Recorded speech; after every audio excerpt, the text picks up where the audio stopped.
तोता और फाख्ता। फाख्ता का इनकार सुनकर तोते के तो अपने ही तोते उड़ गए और इसे पूरी रात बारिश में कांपते हुए ही गुजारनी पड़ी। अस्सलाम वालेकुम। पाक टीवी वन के व्यूवर्स को वीडियो पर खुश आमदीद कहते हैं। व्यूवर्स हाजिर हैं एक और नई उर्दू कहानी के साथ। आज की कहानी का नाम तोता और फाख्ता है। फाख्ता: बोलो भैया, मुझे नारियल के कुछ छिलके दीजिएगा। बोलो: दुम्बे की नारियल की शाख जंगल में बहुत मशहूर थी। तकरीबन सब ही जानवर और परिंदे गर्मियों में यहाँ आकर नारियल के ठंडे पानी से अपनी प्यास बुझाते थे। इस वक्त भी काफी जानवर बोलों की शाख पर स्ट्रॉ लगाए हुए नारियल पानी पीने में मसरूफ थे। फाख्ता की आवाज पर शरारती तोते ने मुड़कर इसकी तरफ देखा और तंज करते हुए कहा, क्या आज खाने को कुछ नहीं मिला जो नारियल के छिलके मांगने आ गई हो?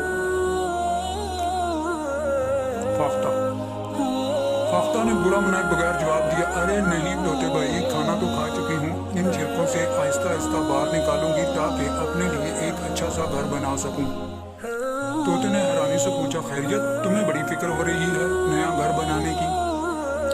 फाख्ता ने शरारती तोते को समझाते हुए कहा, हाँ भाई, तुम्हें तो पता है अगला मौसम बारिशों का है और ऊपर से मौसमियात वालों ने भी तेज बारिशों की पेशनगोई कर रखी है, तो भलाई इसी में है कि अपने लिए मजबूत सा घर बना लूं ताकि आने वाले दिनों में परेशानी ना हो। मेरी मानो तो तुम भी सैर सपाटे छोड़ो और अपना घर बनाने में लग जाओ ताकि अगले महीने तक एक मजबूत सा घर तैयार हो जाए। फाख्ता बीबी, सर्दी और बारिश ने कौन सा कल ही आ जाना है। मेरी मानो तो यही दिन है घूमने फिरने और मजे उड़ाने के, बाकी आगे तुम्हारी मर्जी। ये कहकर तोता फुर से उड़ गया। आह नादान भाई, फाख्ता ने तोते की बेवकूफ़ी पर अफसोस करते हुए कहा और अपने काम में लग गई। फाख्ता अपने घर में कंबल ओढ़े बैठी कहानियों की किताब पढ़ रही थी जब इसे किसी की आवाज़ सुनाई दी, फाख्ता बहन, मुझे अपने घर में जगह दे दो। बहुत तेज बारिश हो रही है। फाख्ता ने बाहर आकर देखा तो तोता बारिश में भीगा ठंड के मारे बुरी तरह कांप रहा था। फाख्ता ने तोते को झाड़ पिलाते हुए कहा, मैंने दिन रात मेहनत करके घर बनाया है, तुम्हें जगह दे दूंगी तो खुद कहाँ रहूंगी? तुम्हें गर्मियों के मौसम में कहाँ थे?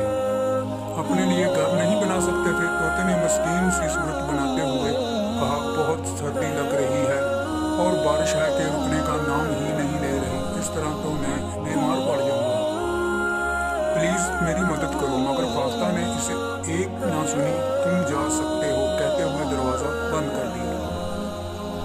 फाख्ता का इनकार सुनते ही तोते के तो अपने ही तोते उड़ गए और इसे पूरी रात बारिश में कांपते हुए ही गुजारनी पड़ी। अब इसको एहसास हो चुका था कि सब मेरी सुस्ती का नतीजा है। काश घूमने फिरने की बजाय मैं अपने लिए एक बेहतरीन घोंसला बना लेता।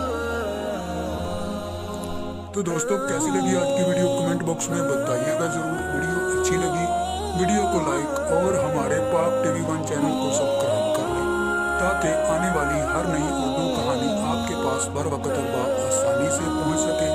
तब तक मुझे दें इजाज़त, मिलते हैं एक और नई उर्दू कहानी के साथ। अल्लाह निगहबान।